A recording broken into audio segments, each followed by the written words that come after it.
Coraline may just be one of the scariest children's movies of all time, as I've already said in quite a few videos at this point. But what many don't know or realize is that the book it was based on was almost even worse, as a lot of the more comical scenes in the movie are nowhere to be found in the source material. Though at the same time, the film also has more scares than the book, so it's honestly a pretty close race either way. But one of the more significant changes made from page to screen is the character of Wybie, as somewhat surprisingly, no such character ever appears in the book and was completely made up for the movie. And today, I'd like to look at how Wybie's inclusion changed the story of Coraline and whether it was for the best or not. And as I'm always obligated to say, there will be spoilers for both the movie and book version of Coraline ahead, so in case you don't want either of them ruined, you shouldn't proceed with this video.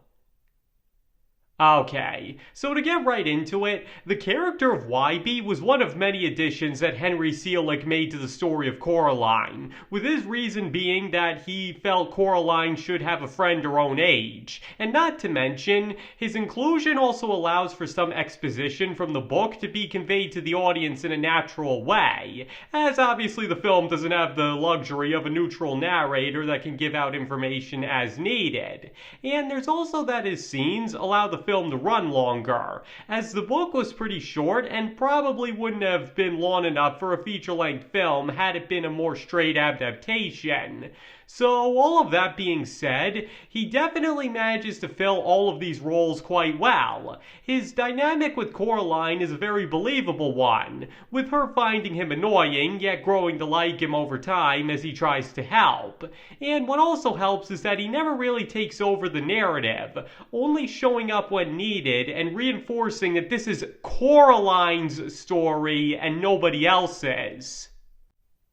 However, that last sentiment isn't felt by everybody, as some believe that his inclusion robs Coraline of some of her more impressive feats and agency from the book, because simply put, in the novel, Coraline is on her own and not getting help from anyone, with even the cat not being much help unless he feels like it and it doesn't inconvenience him. So as a result, Coraline defeats the other mother pretty much single-handedly, but due to Wybie's inclusion in the film, some of these moments are taken away from her, with two examples often given is her escape from the room behind the mirror and the defeat of the other mother's hand, because to keep it short, in the book she escapes the mirror by removing the hinges on the door, and is tipped off by the ghosts that the hand is after her, so she sets up a trap that causes it to fall down a well, respectively.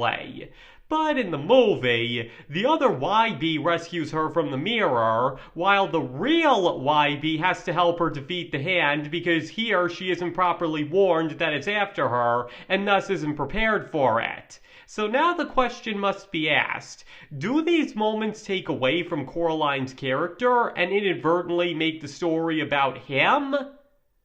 And to give the short answer first, no. Because first of all, those aren't even the only times Coraline did something in the book that is given to another character in the film. Like for example, in the novel, the other father attacks her in the basement even though he doesn't want to. So Coraline pulls his eyes off and flees up the stairs, where she proceeds to find the souls of the three ghost children by herself. But in the movie, not only does the other father have the job of guarding one of the ghost children, but he's also a lot more successful in fighting back, even giving it to her with his final breath. So not only does she not have to confront him here, but he makes getting the first pair of eyes a lot easier. Or similarly, in the book she correctly deduces where her parents are because of observations she's made about the other world, while in the film the cat is the one who finds her parents using his special senses. But as I already noted in another video, which you can find a link in the description to, this change is especially understandable because Coraline's deduction from the book requires a lot of exposition that couldn't feasibly be incorporated into the film, and thus was easier to have the cat do it because it had already been established that he has ways of knowing things that people don't. So the point here is, Coraline's character simply requires more help all around in the movie than she does in the book. Now once again, some argue that this makes her a weaker character, but for a few different reasons that simply isn't true. Because first of all, one has to keep in mind that Coraline is only an 11-year-old kid in way over her head. Anybody that age is going to need a little help when going up against somebody as powerful as the other mother. And the fact that the movie portrays her with realistic limitations only makes her feats more impressive. Because when you really look at it, Coraline still refuses the other mother's offer without an ounce of hesitation, resolves to save her parents even when the cat tries to warn her of the danger involved, and not to mention saves herself probably 100 different times while trying to find the eyes of the ghost children and confronting the other mother.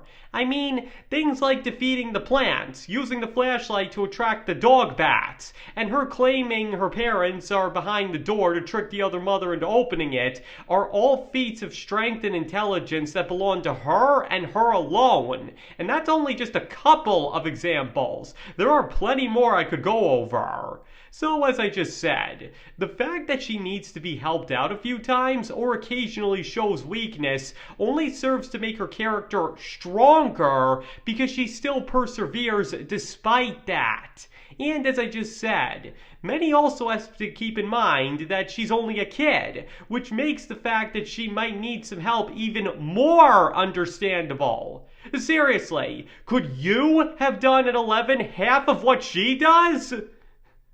But even setting that aside, similar to the cat helping her find her parents, the narrative does at least justify why the other Wybie has to save her from the mirror without it reflecting badly on her character. Because like I noted before, in the book it's just a normal door, so removing the hinges is a viable method of escape.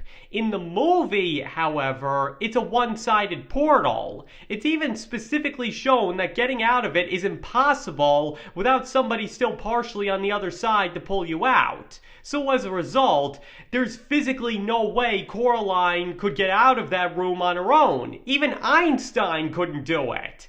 And thus it makes sense why the other Wybie has to pull her out, because that's the only way she could sneak out without the other mother knowing, if somebody else pulled her out from the other side. And as far as the hand goes, like I noted before, in the book she's tipped off to its presence, whereas here she isn't. But the biggest reason for this particular change was probably to make for a more effective climax. Because one has to admit, the hand is sneaking up on her and then just abruptly falling down the well before it could do anything would have probably been a bit anticlimactic. And even then, it's not like Coraline doesn't pull her weight in the ensuing fight. But there is another reason why that scene works, even though she does need help in taking down the hand, and speaks to the effectiveness of Wybie's inclusion overall, which is that it really helps drive home the theme behind the movie. Because simply put, in the book it's not made clear why Coraline would want to leave her parents for the other world, and overall seems to lead a pretty happy existence. But in the film, it's plainly obvious that her having to move away from all her friends into a very unfamiliar environment, while her parents are too stressed and overworked to give her the attention she needs, makes her a lot more susceptible to the other mother's manipulations. But on top of that, the thing that best represents all of this unfamiliarity that she resents so much is Wybie, the weird new kid. He is everything about the move that she dislikes all rolled into one, and as she comes to accept him, so too does she come to accept that a flawed reality is better than a seemingly perfect hell. And the moment that he comes to help her, apologizes for not believing her, and actually calls her Coraline, perfectly represents this transition and may actually be the most powerful moment in the film, as it shows that she's not only found happiness and acceptance where she belongs, but has also been accepted in turn. And once again, this gives the story a dimension that is nowhere to be found in the book, as Coraline barely interacts with her neighbors at all, and her problems with moving aren't really explored. And on that topic, while it isn't explored as much as some people would have liked, his great aunt being one of the victims of the other mother and seeing how much it affected his grandmother by proxy also helps make the film more personal, as it not only gets to show firsthand how the other mother's actions have destroyed or permanently altered lives in the real world, but also gives a plausible explanation as to why she loses. Because as I explained in greater detail in my video exploring theories on Coraline, which you can also find a link in the description to, Wybie's grandmother's refusal to rent the Pink Palace to people with children basically caused the other mother to start starving long before Coraline showed up, thus dooming her to fail because she was too weak and desperate to force Coraline into submission. But once again, it was still Coraline's decision to refuse her offer, and thus is the reason she loses. As if she would have said yes, then nothing or no one could have saved her. And as I just touched on, the fact that one of the ghosts is related to a major character also helps make the stakes feel that much more real and personal, because it shows the consequences of falling to the other mother and what it would mean for all the characters should she succeed, not just Coraline. Now, like I noted before, some do wish that this would have been a bigger aspect of the film, but if that was the case, then Wybie would have probably actually hijacked the narrative, because he would honestly have a much more personal stake in stopping the other mother had he realized the truth sooner, and his going into the other world to help Coraline, or really just expressing a more personal connection to what happened, would have made it feel more like his story than hers, while the movie as is most definitely succeeds in making sure it stays Coraline's story, as I noted before. Because again, Wybie's role within the narrative is to be somebody Coraline's own age that she can bond with and express certain thoughts to, give some necessary exposition, and help raise the stakes with his personal connection to one of the ghost children.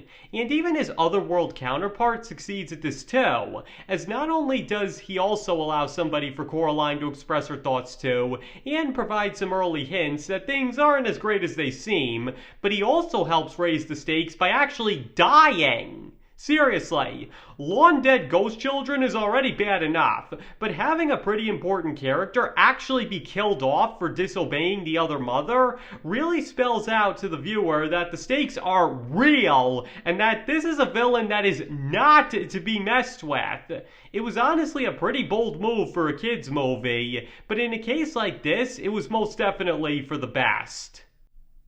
And speaking of that, considering the other Wybie is one of the most beloved characters in the entire movie, that alone should speak to how well his inclusion is done. Everybody loves him for his personality and loyalty to Coraline even in the face of certain death, and as I just got through saying, his inclusion adds a lot to the stakes and complexities of the film that the book lacks. And similarly, considering just how popular of a ship the real Wybie and Coraline are, it's obvious that most fans don't resent his inclusion either. Especially because they really do make for a believable couple once they warm up to each other. But like I said before, the best thing about Wybie's inclusion is that it's just enough to add to the movie rather than take away from it, because he's able to fill his part in the story without ever taking over the narrative. He has a part to play in Coraline's story, but it is still most definitely about her.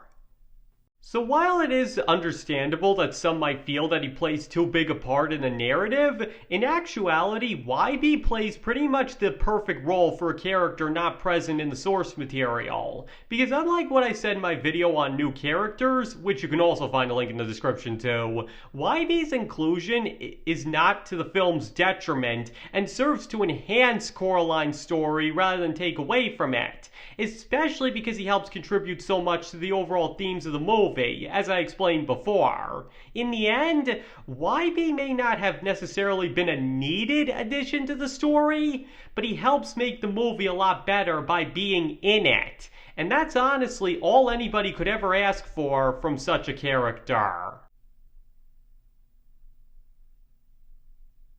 Okay, that's everything I had to say on that. So now I'd like to hear what you guys think. Do you believe that Wybie Lobat was a perfect addition to the film version of Coraline? Or do you believe that he takes over the story too much and his actions end up reflecting badly on Coraline as a result? Please feel free to let me know in the comments below. Because as I already noted a few times, you don't have to agree with any opinions expressed in this video that you don't want to. You can feel any way you'd like about the character of Wybie and Coraline as a whole, and I nor anybody else can tell you you're wrong. And thank you all for watching. I really appreciate it. And I hope to see you all next time.